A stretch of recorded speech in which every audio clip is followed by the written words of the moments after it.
My name is Margaret. I'm 65 years old, and I live in a quiet neighborhood just outside of Dallas, Texas.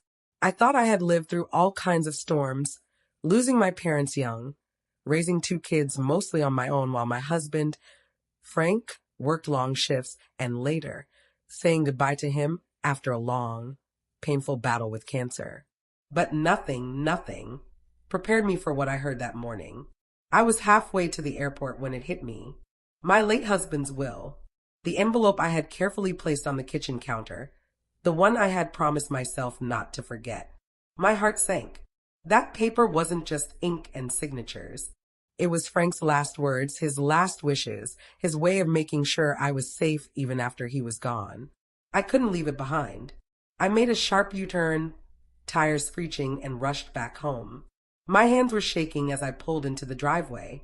I remember telling myself, just grab the wheel, get back in the car and go. But life doesn't always follow plans. When I stepped inside, I didn't make a sound. The house was too quiet, but then I heard low voices from the kitchen. At first, I thought maybe the TV was on, but then I recognized them. My son, Daniel, and his wife, Claire. I froze. Once she leaves, it'll be easy. We'll make sure she never sees a dime of that money, Claire whispered, her voice sharp like broken glass. Daniel chuckled. She's too naive to suspect a thing.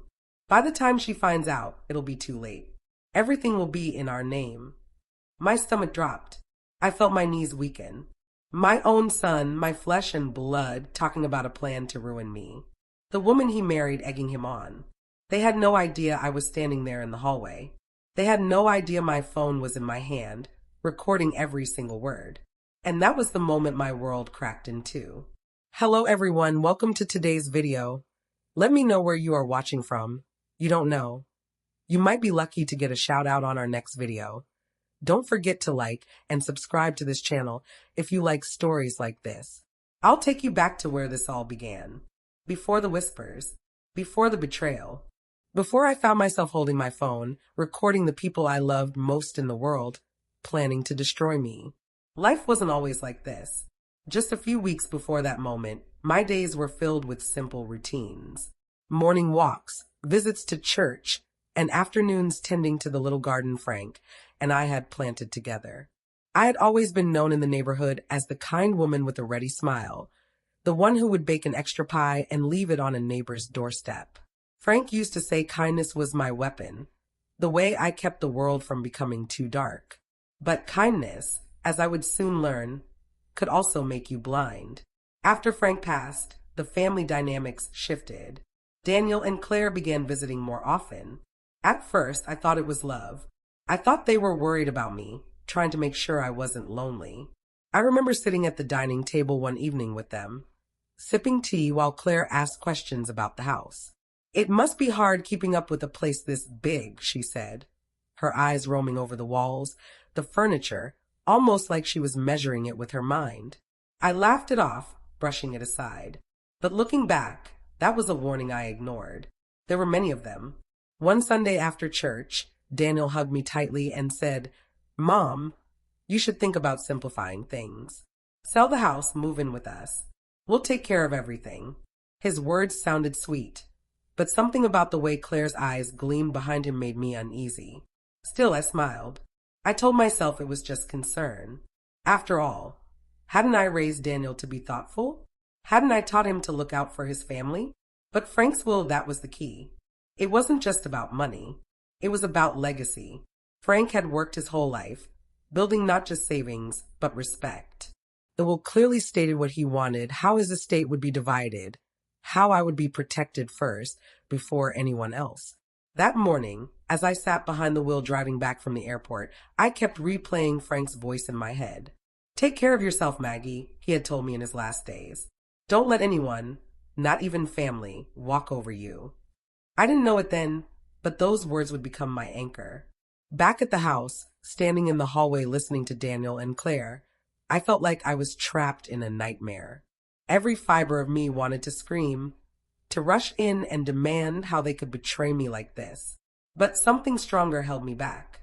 Maybe it was instinct, maybe it was Frank's voice echoing in my memory. I lifted my phone and hit record. Their whispers grew darker, colder. Claire's voice slithered like a snake. If she signs those papers, everything becomes ours. She's old, Daniel. She won't fight it, Daniel muttered. We'll make her think it's what Dad wanted. And my heart shattered. The people I loved most in the world were weaving a plan to strip away the life Frank and I had built together. I held my breath. My finger clutched the phone tighter. Each second felt like a lifetime. I wanted to run, but I couldn't. I wanted to cry, but I stayed silent. Because I knew that in this moment, this recording could be the only shield I had against them. And then, just as Daniel said something that made my blood run cold, the front door behind me creaked loudly. The sound of the front door creaking behind me made my heart leap into my throat. For a moment, I was certain Daniel and Claire had heard it too. I froze, clutching my phone like it was the only lifeline I had. But they didn't notice. Their whispers continued, low and venomous, as if they were planning a bank heist instead of betraying the woman who had given Daniel life. I exhaled slowly, careful not to make a sound. My hands trembled so much I almost dropped the phone. If they caught me there listening, recording, I had no doubt they'd twist it against me. They had already decided I was weak. An obstacle. A stepping stone to their future. I took a single step back, pressing my body flat against the wall, every nerve in me on fire. I knew I couldn't stay forever, but leaving meant risking that creaky floorboard or another door hinge giving me away. So I waited. Their voices went on, and with each sentence, the knot in my chest tightened. Claire was the one pushing hardest. The lake house, she whispered, it has to be sold. We can't let her hold on to it. That's money wasted when it could be ours. Daniel, think of our future. Think of the kids we could raise with all this. Daniel laughed softly, don't worry. She'll hand it over. Mom has always trusted me. She'll believe whatever I say. Those words cut deeper than a knife. I had trusted him all his life. From the day I carried him in my arms, tiny and fragile, to the day he graduated college, when I stood cheering with tears in my eyes. I had believed in him even when he made mistakes, even when he strayed. And now, he was using that trust like a weapon against me. I pressed my hand against my mouth to stop the sob that was rising in my throat. For the next few minutes, they went on with their plotting, papers they would make me sign, lies they would tell me, how they would rush me into decisions while pretending it was all for my own good. When I finally mustered the courage, I stepped back toward the front door, my heart hammering like a drum. Quietly, I slipped out. The cool air outside hit me, sharp and sobering. I almost collapsed right there on the porch, but I didn't. Instead, I walked quickly to my car, climbed in, and locked the doors. My whole body shook, but I knew one thing for certain. I wasn't as powerless as they thought. I had their words, every poisonous one, captured in my hand. Still, the betrayal gnawed at me. How had it come to this? How had my son, the boy who used to bring me dandelions from the yard and call me the best mom in the world, turned into a man who plotted my downfall? As I sat in the car, tears rolling down my cheeks, I thought back to Frank. He had always been wary of Claire. She's got sharp eyes, Maggie, he once said, like someone always looking for the next shiny thing to grab. I had brushed it off then, telling him not to be so hard on her. But he had seen something I hadn't. The will was still sitting on the kitchen counter. I didn't dare go back for it, not with Daniel and Claire in the house. So I turned the key in the ignition and drove off, my mind a blur of confusion, heartbreak, and something else I hadn't expected, fire. A fire I hadn't felt in years. The fire of survival. I drove aimlessly for a while, until I found myself pulling into the parking lot of a small diner on the edge of town. The kind of place Frank and I used to visit when we were young and broke, but happy. The smell of coffee and fried eggs wafted through the air as I stepped inside. The waitress, a kind young woman with freckles, smiled at me. Table for one? I nodded and slid into a booth. She brought me a steaming mug of coffee, and I wrapped my hands around it, letting the warmth steady me. That's when I made a decision. I wasn't going to sit back and let Daniel and Claire take everything Frank and I had built. I wasn't going to let their greed crush me. No, I was going to fight. Not with anger, not with screaming, but with something stronger, patience, proof, and the kind of quiet strength Frank had always admired in me. And I knew exactly where to start. I pulled out my phone, replayed the recording, and listened to their voices fill the booth. My chest tightened again, but this time I didn't cry. This time I smiled, because now I had the truth. And truth, no matter how painful, can be a powerful weapon. I sipped my coffee slowly, the fire inside me growing brighter with every passing second. But as I sat there, planning my next steps, my phone buzzed. It was a message from Daniel. "Hey Mom, where did you go? We stopped by, wanted to check on you. Call me when you can." My blood ran cold. They knew.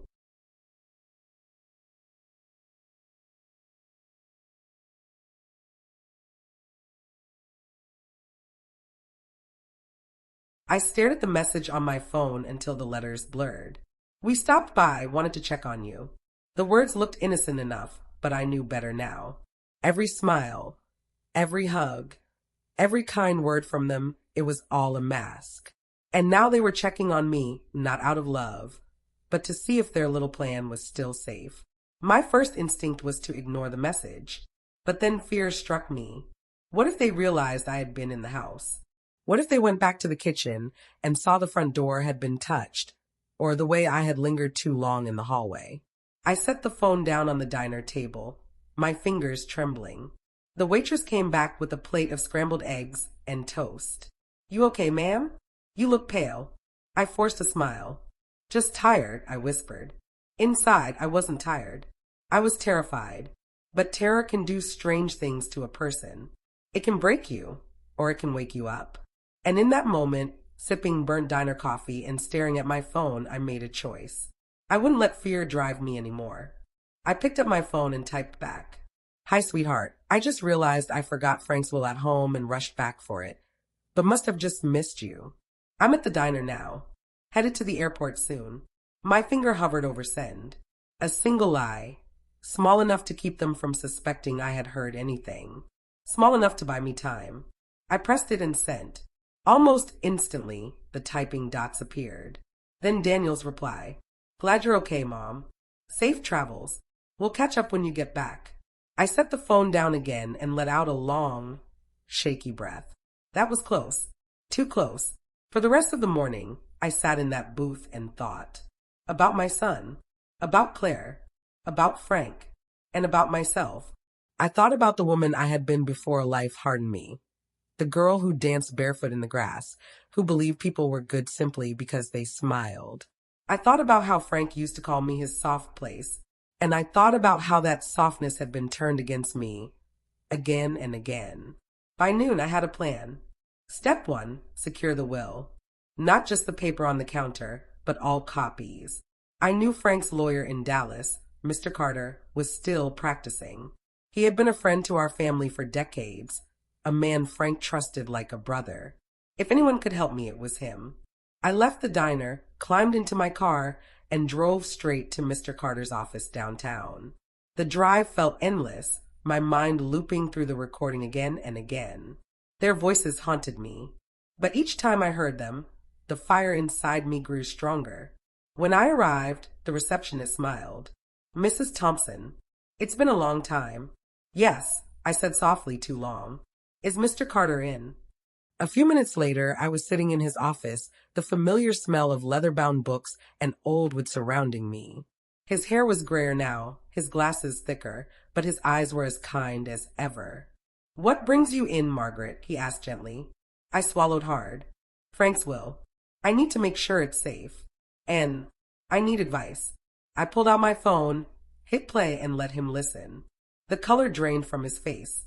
He leaned back in his chair, shaking his head slowly. "Margaret, this is serious. But it's also good. You have proof. Strong proof." I nodded, though my chest still felt heavy. "What do I do now?" He tapped his pen against the desk. "For now, keep calm. Don't confront them yet. Don't let them know you've heard anything. If you do, they'll cover their tracks, and this recording may not be enough. We need to prepare carefully." I sat quietly, absorbing his words. It felt like stepping onto a battlefield I hadn't trained for. But if Frank's death had taught me anything, it was that life doesn't wait for you to be ready. You either fight or you fall. Mr. Carter made a few notes, then looked at me seriously. Do you still have the copy of the will at home? I hesitated. Yes, on the kitchen counter. That's why I turned back this morning. His brows furrowed. Margaret, you need to retrieve it as soon as possible. If they suspect anything, that document is the first thing they'll go after. I nodded, though fear churned in my stomach. Going back there meant facing Daniel and Claire. As I left the office and drove toward home, my hands clenched the steering wheel so tightly my knuckles went white. I prayed silently, for courage, for strength, for wisdom. The house came into view, quiet and still in the afternoon sun. I parked down the block, not wanting them to notice my car right away. Slowly, I walked up the street, my heart pounding harder with every step. When I reached the driveway, I froze. The front door was wide open. The sight of that front door gaping open stopped me in my tracks. It swayed slightly in the breeze, groaning on its hinges like a warning. My first thought was simple, they know. Daniel and Claire had realized I was there earlier. They had put the pieces together, and now they were inside, tearing through my home for the very thing I had left behind, Frank's will. My second thought was darker. What if they're still in there? I stood frozen on the edge of the driveway, the afternoon sun hot on my back, while a chill spread through my chest. Every instinct screamed at me to turn around, to walk away, to call someone. But this was my house, my life, my husband's last wishes. I couldn't just abandon them. So I walked forward. Step by slow step, I climbed the porch. My heart pounded, so loudly I was certain anyone inside could hear it. With one trembling hand, I pushed the door open wider and peered inside. The house was a mess. Drawers pulled out, paper scattered across the floor. My living room, once the place where Frank and I would sit together every evening, looked ransacked. My throat tightened as I stepped inside. Hello, I called softly. My voice echoed back at me, swallowed by the silence. No answer. I moved through the rooms carefully, every creak of the floorboards making my skin crawl. The kitchen, where I had heard their whispers earlier, was in shambles. The counter was bare. The envelope, the will, was gone. My knees almost gave out. I clutched the edge of the counter, staring at the empty spot where the document had sat that morning. They had taken it. My last piece of Frank's voice, his shield for me, gone. I pressed my hand over my mouth, fighting the sob that wanted to escape. But grief quickly gave way to anger. No, they thought they had won, but they hadn't. Mr. Carter had a copy. I wasn't defeated. Not yet. I grabbed my phone and snapped pictures of the mess. Every drawer pulled out, every paper tossed aside. Evidence. Then I turned to leave. That's when I heard it. A floorboard creaked. Upstairs. I froze, every hair on my body standing on end. My breath caught in my throat. Slowly, I tilted my head toward the staircase. Another sound. A faint thud, like a door being closed. Someone was still in the house. My legs trembled, but I forced them to move. Quietly, I backed toward the front door, praying they wouldn't come down and see me. My hand reached the doorknob. I was almost free, almost out. Then a voice drifted down the stairs. Mom. It was Daniel. My hand froze on the doorknob. Daniel's voice echoed down the stairs, smooth, calm, too calm. Mom, is that you? I swallowed hard, trying to steady my breathing. My first instinct was to run, but something told me if I bolted now, it would only make things worse. So I forced myself to stay still, my back to the door, my fingers clenched so tight around the knob that they ached. Yes, I managed, my voice barely more than a whisper. It's me. A pause, then footsteps. Slow, deliberate, creaking down the staircase. My heart hammered against my ribs. When Daniel finally came into view, I barely recognized him. His face wore that same boyish smile I had seen all my life, but behind it was something new. Something cold. Mom, he said warmly, as if nothing was wrong. What are you doing here? I forced a weak smile. I realized I left Frank's will on the counter. I came back for it. His eyes flickered, just for a second, and I knew. He had taken it. Oh, he said smoothly, slipping his hands into his pockets. Yeah, about that. We found it. Thought we'd keep it safe for you. Don't want important papers lying around. I nodded, trying to keep my face calm even as my stomach twisted into knots. That was thoughtful, I said softly. Where's Claire? She stepped out, Daniel replied. He tilted his head, studying me. Mom, you look nervous. Everything okay? I wanted to scream. I wanted to grab him by the shoulders and shake him until the mask cracked and he admitted what he was doing. But instead, I kept my voice steady. I'm fine. Just tired. I should probably get going. I don't want to miss my flight. He stepped closer. Too close. His smile never wavered, but his eyes locked on mine, sharp and probing. Mom, you didn't hear anything earlier, did you? My chest tightened. He was fishing, testing me. I forced a light laugh. What do you mean? Nothing, he said quickly, brushing it off with a chuckle. Claire and I were just talking about some plans. Future stuff. Didn't want to worry you. I nodded again, pretending to believe him, pretending to be the same trusting mother he thought I was. But inside, I was screaming. I'll let you get back to it, I said, reaching for the door. His hand shot out and rested gently on my arm. Too gentle. Mom, you know I'd never do anything to hurt you, right? The words dripped with false sweetness, but the weight in his eyes told another story. My throat tightened as I forced another nod. Of course, Daniel. He smiled, finally stepping back. Good. Safe travels, Mom. We'll talk when you get back. I opened the door, stepped outside, and walked to my car with shaky legs. My hands didn't stop trembling until I was halfway down the street. Once I was out of sight of the house, I pulled over and let the mask fall. Tears streamed down my face as I gripped the steering wheel. My son had just lied to my face. He knew I suspected something, and now he was watching me. But I still had the recording, and I still had Mr. Carter. That gave me hope. By the time I reached home that evening, I had pulled myself together. I brewed a cup of tea, sat at the table, and tried to breathe. I told myself I was safe now. But then my phone buzzed. A message from an unknown number lit up the screen. We know what you heard. Don't do anything stupid. My blood ran cold. The words on my phone screen blurred as my hands shook violently. We know what you heard. Don't do anything stupid. The message repeated itself in my mind like a drumbeat, each word hammering deeper into my chest. My mouth went dry. My son, or maybe Claire, had sent it. But how? Did they see me recording? Did they check my phone somehow? I looked around my quiet kitchen, suddenly paranoid. The shadows in the corners felt darker, the hum of the refrigerator too loud, the ticking of the clock too sharp. I felt watched, even though I was alone. Slowly, I set the phone down on the table and pressed both hands to my face. I wanted to cry. I wanted Frank. But tears wouldn't protect me, and Frank wasn't here. All I had was me, and the tiny spark of strength inside me that refused to die. I picked up the phone again, rereading the message. My first instinct was to delete it, pretend it never happened.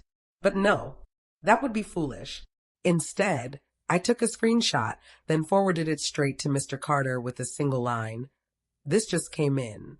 What should I do? His reply came quickly. Do nothing. Don't respond. Let me handle it. And Margaret, stay calm. Stay calm.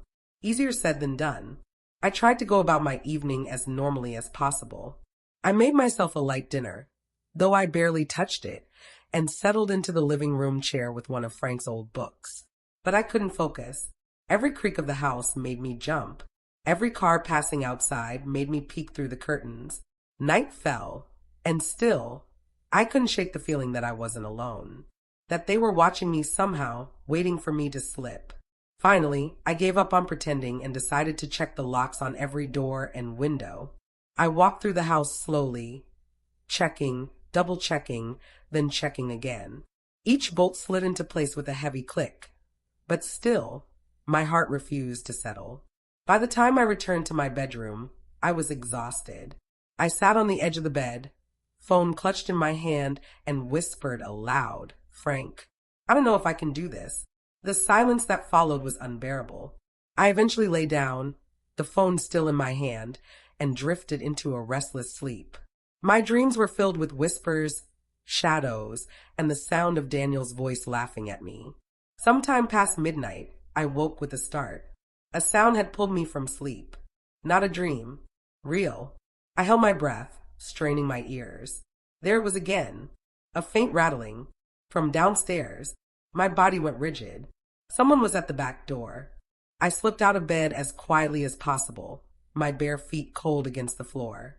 With shaking hands, I reached for the baseball bat Frank had kept by the dresser, just in case he used to joke. Now, it didn't feel like a joke at all.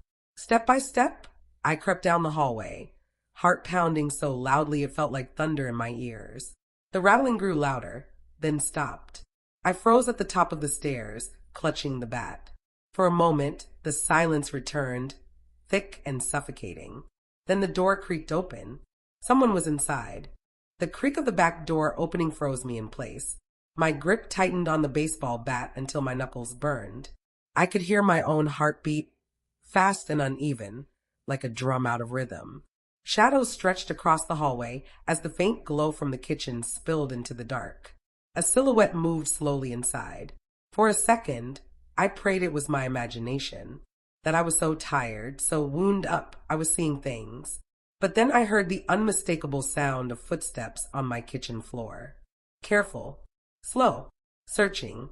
I sucked in a sharp breath and held it, pressing my body against the wall at the top of the stairs. My mind raced. Should I shout? Should I swing first? Should I run? The figure moved further in. Tall, broad shoulders, familiar. Daniel, I whispered without meaning to. The footsteps stopped. Then his voice, low and steady. Mom. My whole body shook. What are you doing here? I demanded, trying to sound braver than I felt. He stepped into the glow of the kitchen light. He wasn't smiling this time. His face was cold, his eyes darker than I'd ever seen. I was worried about you, he said too calmly. You didn't answer your phone. Lies. My phone was in my hand. It hadn't rung once. You broke into my house. I shot back, raising the bat slightly. That's not worry. That's something else. For a moment, his mask slipped. His jaw clenched, his eyes narrowed. Then he chuckled softly, like I was the silly one. Mom, put that bat down. You're scaring me. Scaring him? My own son standing in my kitchen in the middle of the night after breaking in. And somehow, I was the scary one. No, I said firmly. My voice trembled, but I didn't lower the bat. Tell me why you're here. He took a step closer. Just one. Enough to make my stomach lurch. I wanted to make sure you hadn't misunderstood anything, he said slowly. His tone was calm, but every word felt heavy, like it carried a hidden threat. My chest tightened. He knew. He knew. I swallowed hard, forcing myself to stay steady. I don't know what you're talking about. Another step closer. Don't play games, Mom. Claire and I just want what's fair. Dad would want us to have a good life, too. Not just you. Anger flared in me, cutting through the fear. Fair. I snapped. Breaking into my house, stealing papers, sending threats. That's not fair, Daniel. That's betrayal. His eyes flashed, and for the first time I saw the truth. My son wasn't here out of love or concern. He was here to scare me into silence. He took one more step forward, and I raised the bat higher, my hand shaking but steady enough to show I meant it. Stop right there, I warned. For a moment, the air between us was thick with silence. Neither of us moved. Then Daniel's lips curved into a chilling smile. You won't call the police, he whispered. You wouldn't dare. Because no matter what I've done, I'm still your son. My heart pounded. He was daring me, testing me. And for the first time in my life, I wasn't sure if being his mother would stop me from defending myself. Then, before I could answer, a sudden crash came from the front of the house. Glass shattering. We both whipped our heads toward the sound. Someone else was here. The sound of shattering glass ripped through the house like thunder. For a split second, Daniel and I just stared at each other, both frozen in shock. Then his head snapped toward the front of the house, his jaw tightening. What the hell? He muttered under his breath. I didn't wait for him to finish. While he turned, I bolted down the stairs, bat clutched tightly in my hands. My heart pounded, so hard I thought it might burst. If someone else was breaking in, this nightmare had just doubled. I reached the bottom of the stairs and pressed myself against the wall, peeking into the living room. Shards of glass glittered on the carpet like ice, the front window shattered inward. And then I saw her. Claire. She was climbing through the broken frame, her movements quick and frantic. Her face was twisted with panic, but her eyes lit up the moment she spotted me. "There you are," she hissed. "I told you she'd figure it out." Before I could respond, Daniel stormed down the stairs behind me. "Claire, what are you doing?" "What do you think?" she shot back, brushing glass from her sleeve. "She knows, Daniel. She hurt us. We can't just sit around and hope she forgets." My stomach turned to stone. The text, the break-in, the stolen will. All of it was connected. They weren't just being reckless, they were desperate. Daniel's face darkened as he looked between me and Claire. "We were handling it." "No, you weren't," she snapped. "She's smarter than you give her credit for. We have to end this before she ruins everything." Her words hit me like a slap. "End this." I gripped the bat tighter, my arms trembling but strong enough to hold it steady. "Don't you dare come any closer," I warned, my voice louder than I expected. "I may be old, but I'm not helpless." Claire laughed, a sharp, cruel sound. You're nothing without Frank. You've always been weak, Margaret. And now you're just in the way." My heart broke hearing those words, not because they hurt, but because they revealed the truth.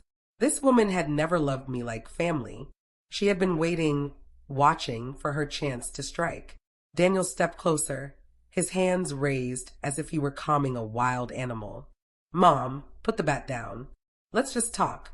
"Talk?" I spat. "After you lied to my face? After you broke into my home? After you stole your father's will?" "No, Daniel. Talking is over." For the first time, he looked rattled. His jaw tightened. His eyes flickered with something that almost looked like shame, but only for a moment. Claire, however, had no such hesitation. She reached into her bag and pulled out a folder, thick, stuffed with papers. She waved it in the air. "Looking for this?" she taunted. My breath caught. "The will." "Give that back," I demanded, raising the bat higher. Her smile widened. "Make me." Before I could move, Daniel lunged forward and grabbed the bat from my hands. He yanked it hard, and despite my strength, it slipped from my grasp. The wood clattered against the floor. I stumbled back, my chest heaving, panic surging. Daniel now held the bat, standing between me and Claire. "Stop this," he said through clenched teeth. "You're making things worse." Claire's voice cut through the air, sharp and eager. "No, Daniel. She's the one making things worse, and we're out of time."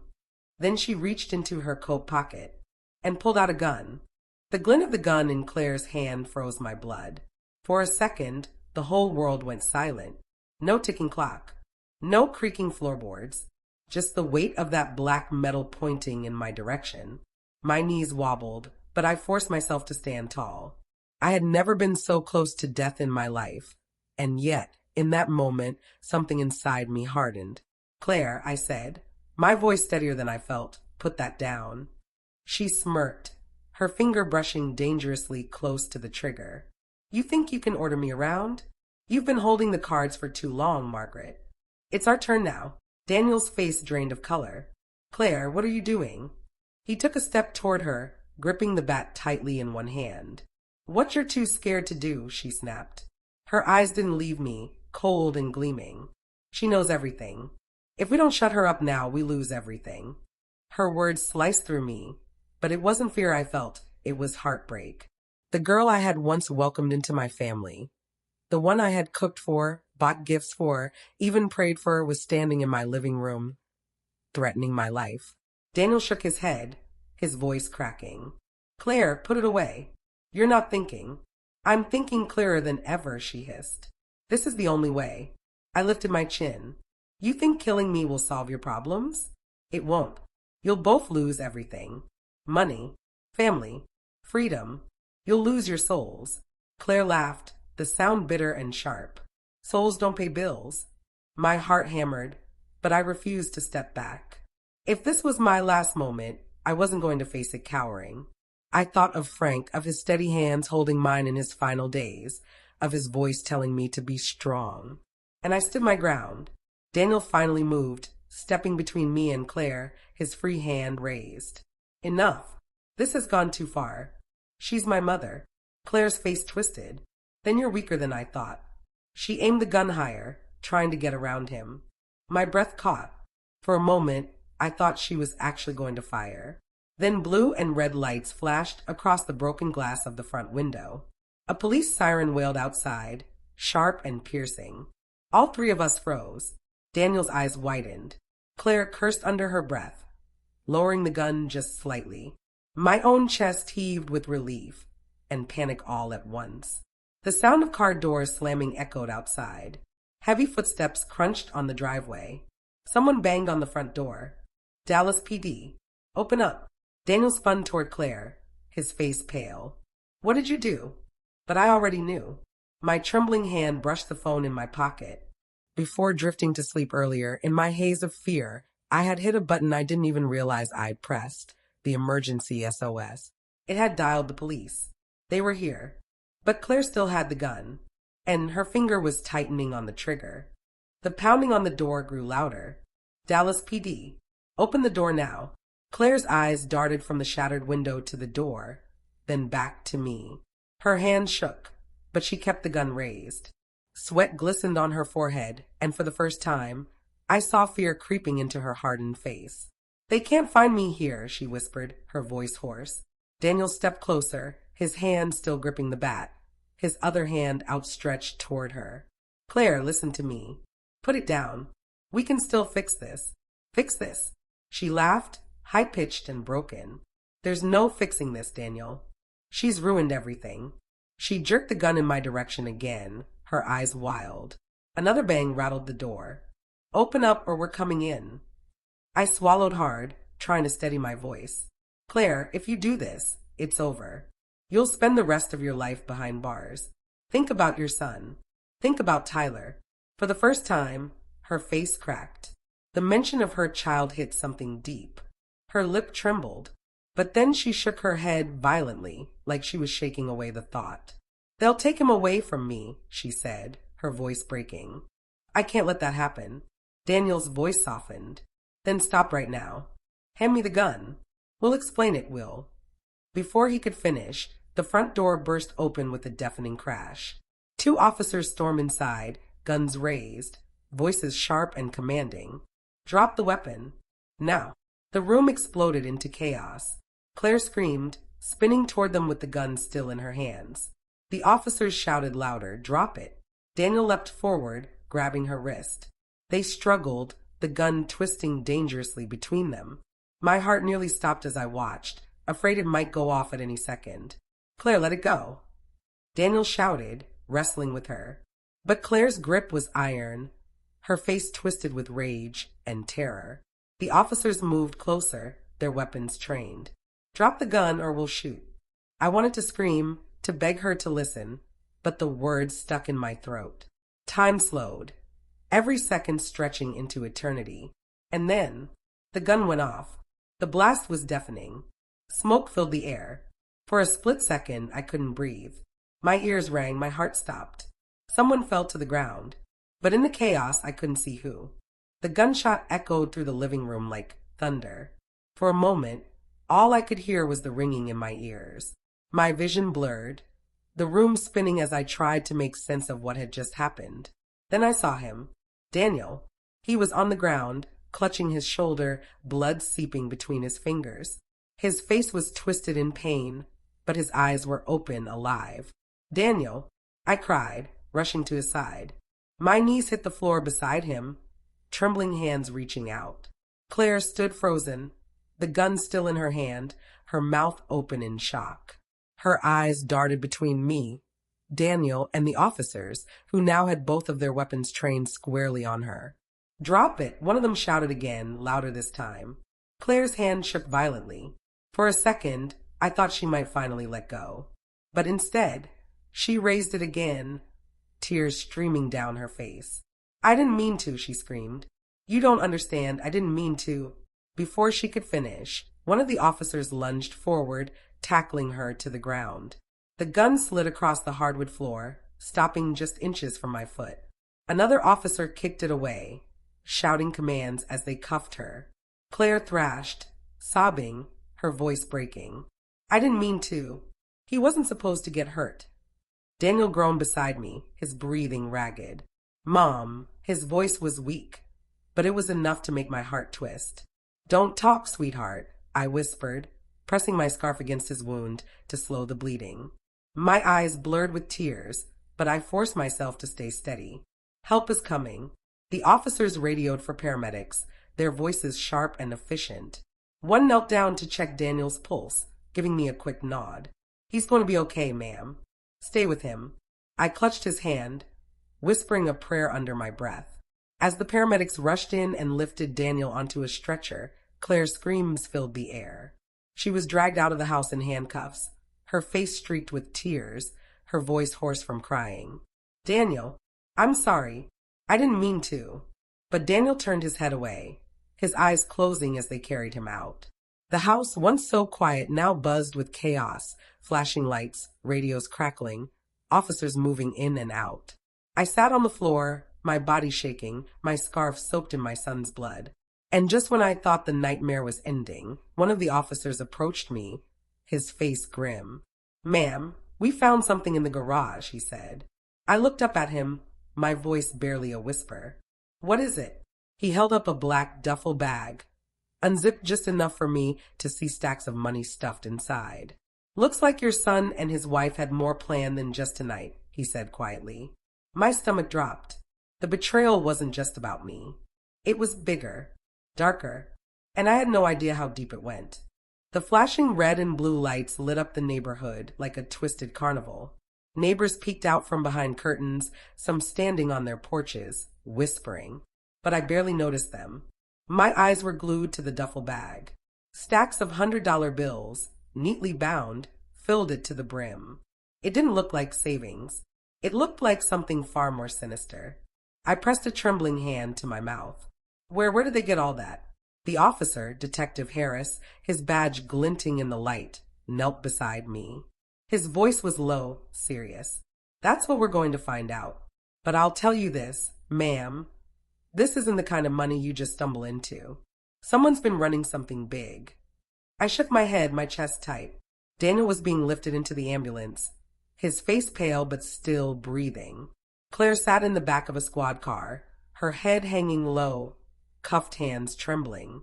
Detective Harris zipped the bag shut and stood. I'm going to need you to come down to the station tomorrow. We'll need a statement. And if there's anything you know about their finances, now's the time to tell me. I wanted to scream that I didn't know anything, that my life had already been torn apart enough. But instead, I nodded numbly. Tomorrow. The paramedics closed the doors, and the ambulance pulled away with Daniel inside. My heart went with it. The next morning, the house felt like a ghost of itself. Bloodstains on the living room floor. Broken glass from the window. Silence so heavy, it pressed against my chest. I drove to the police station in downtown Dallas, my hands gripping the wheels so tight they ached. When I arrived, Detective Harris led me to a small room, plain and cold. He placed the duffel bag on the table between us. We counted it, he said, folding his arms. Almost $500,000. That's not retirement savings. That's not inheritance. That's dirty money. My stomach twisted. But Daniel, my son, isn't like that. He's made mistakes, yes, but he wouldn't. The detective slid a file across the table. Inside were photographs, grainy surveillance shots. Daniel, Claire, meeting with men in dark clothes in what looked like a warehouse. I froze. My heart seemed to stop beating. What were they doing? I asked, my voice breaking. Harris leaned closer. From what we can tell, your son and daughter-in-law have been laundering money. A lot of money. And if we're right, Claire wasn't the mastermind. She was following someone else's lead. I blinked, confusion clouding my mind. Whose lead? The detective's eyes met mine, steady and grave. Your son's. It felt like the floor dropped beneath me. Daniel, my boy. The same boy who once built me a Mother's Day card out of macaroni and glue. The same boy who stayed up all night studying in high school just to get into college. My Daniel had pulled me into the middle of a criminal web I never even saw coming. But before I could even process the shock, the door to the room burst open. Another officer hurried in, breathless, He whispered something into Harris's ear, his face pale. The detective stiffened. Are you sure? The officer nodded quickly. Harris turned back to me, his voice urgent. Mrs. Walker, we need to move. Now. My hand shook. Why? What's happening? He leaned down, his eyes sharp. Someone just put out a hit. On you. The words echoed in my head like a bad dream. A hit. On me. I gripped the edge of the table, my knuckles white. What do you mean, a hit? Who would want me dead? Detective Harris's jaw tightened. That's what we're trying to figure out. But from what we can tell, whoever Daniel and Claire were working with, they don't want loose ends. And right now, you're a loose end. I swallowed hard, my heart pounding in my ears. But I didn't do anything. I didn't even know. That doesn't matter, Harris cut me off gently but firmly. These people, they don't care what you know. They care about control. If they think you could talk, or if they just want to send a message, they'll make sure you don't get the chance. The room tilted, my vision blurring. I was 65, a widow, someone who baked pies for church on Sundays. How did my life turn into this? Mrs. Walker, Harris said firmly, pulling me back. We're moving you to a safe house. You can't go home. Not now. I nodded weakly. My safe little world was gone, ripped apart in a single night. They drove me to the outskirts of Dallas, down a long road lined with pine trees, until we reached a small cabin hidden behind a fence. 2 officers stood watch outside, their faces grim. Inside, the cabin smelled faintly of cedar, the air heavy with silence. I sat on the couch, staring at my shaking hands. Somewhere out there, someone wanted me dead, and I didn't even know why. Hours passed like shadows crawling across the walls. Night fell. I couldn't sleep. Every creak of the wood, every gust of wind, made me jump. Then, just past midnight, I heard it. Crunch. The sound of footsteps outside. I froze, my breath caught in my throat. Slowly, I moved to the window, peeking through the blinds. A dark figure stood near the fence, watching. Motionless. Silent. My heart nearly stopped. I reached for the phone to call Harris, but before I could dial, the figure raised something shiny in their hand. A gun. Dear God, I whispered. I ducked just as the first shot shattered the window. Glass sprayed across the room, the crack of the gunfire tearing through the night. The officers outside shouted, drawing their weapons. More shots rang out, the sharp pops echoing through the trees. I crawled across the floor, heart racing, blood pounding in my ears. The cabin door burst open as one officer rushed in, shouting for me to stay down. But in that split second, before he slammed the door shut, I caught a glimpse of the shooter's face in the glow of the porch light. It wasn't a stranger. It was someone I knew.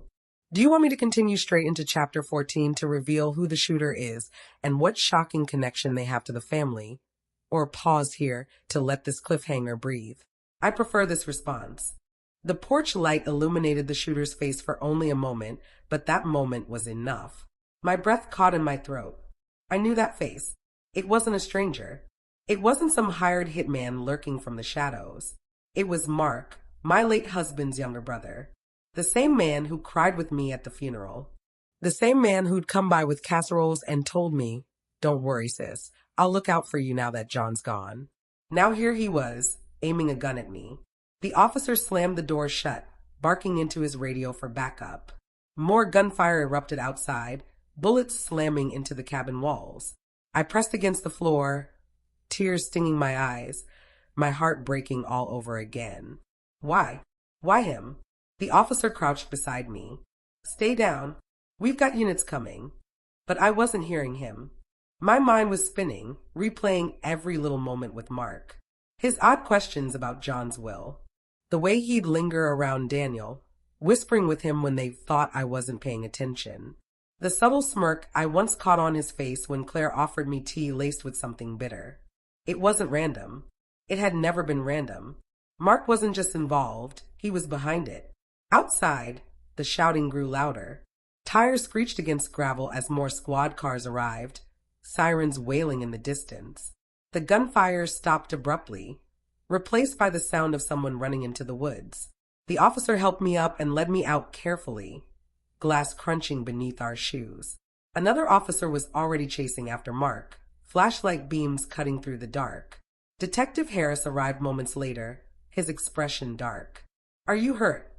I shook my head, though my whole body trembled. "It was Mark," I whispered. "My husband's brother. He's the one behind this." Harris's jaw tightened. "We had suspicions, but we didn't have proof. Until now." I stared at him, stunned. "You knew." He sighed. "We knew someone higher up was pulling strings, but we didn't think it was family." "I'm sorry, Mrs. Walker. I know how much this hurts." I sank against the cabin wall, my knees weak. Betrayal from my own son was already tearing me apart. But betrayal from the man I once trusted as family? That was a wound deeper than any bullet could cause. The next morning, after a sleepless night under guard, Harris returned with grim news. "Mark got away," he said. "We've set up roadblocks, but he's clever. He's been doing this for years.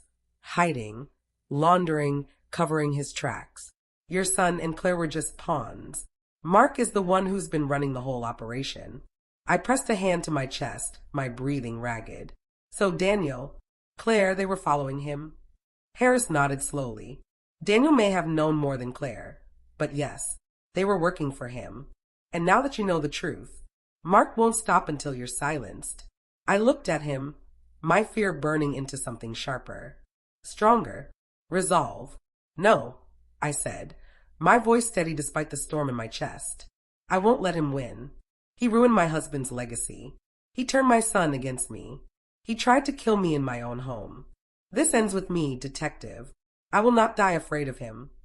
Harris studied me for a moment, then nodded slowly. "Then we'll bring him down together." But even as he said the words, a thought nagged at me. If Mark had been running this whole scheme for years, if he'd been that careful, that ruthless, then there was still something I didn't know. Something darker. And when the phone in Harris's pocket buzzed, his face turning pale as he answered, I knew the worst was yet to come. He hung up and looked at me, his voice grim. Mark wasn't working alone. Detective Harris's words struck like a hammer. Mark wasn't working alone. I gripped the armrest of the cabin chair. Not alone. Who else? He hesitated, then leaned in, lowering his voice. The phone records we just traced show multiple calls between Mark and Daniel. I blinked. My chest tightened. Daniel? My son. Harris nodded grimly. We thought Daniel was just a pawn, but it's worse. He wasn't manipulated. He wasn't trapped. He's been working with Mark all along. Your own son helped plan this. The words shattered me more than any bullet could. My son.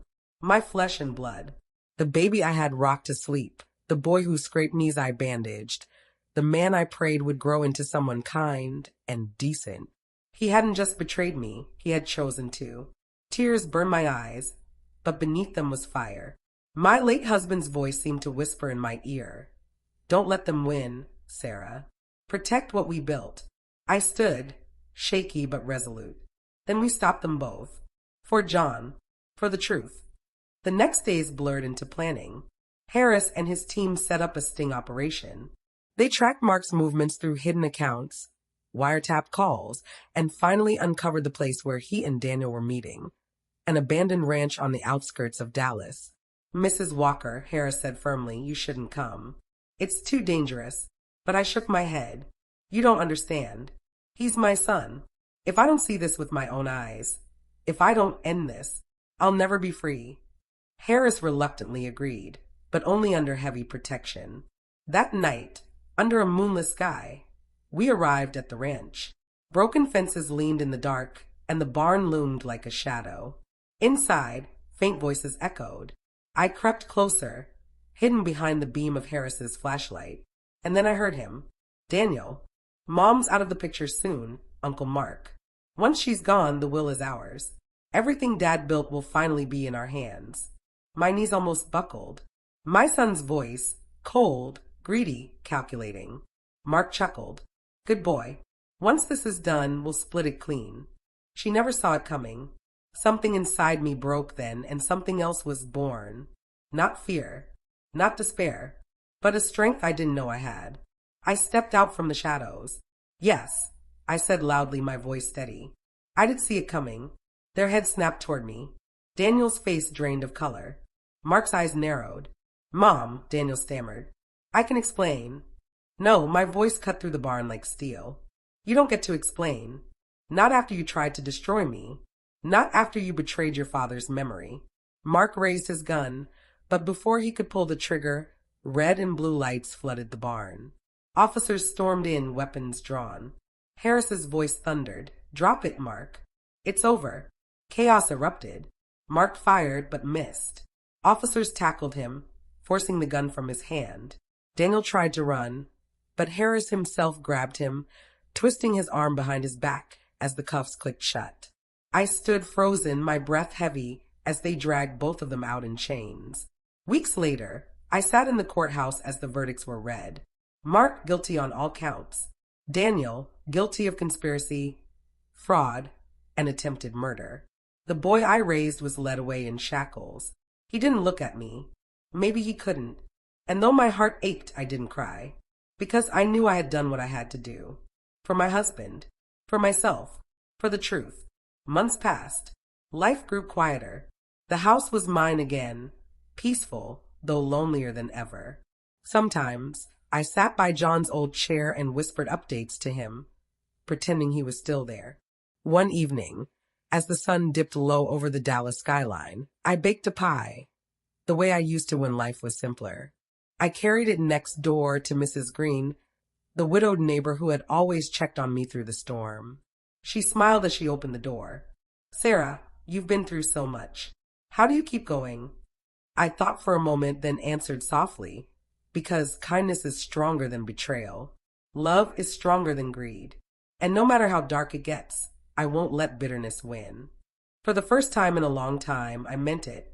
And as I walked back home, I felt something I hadn't felt in months. Peace.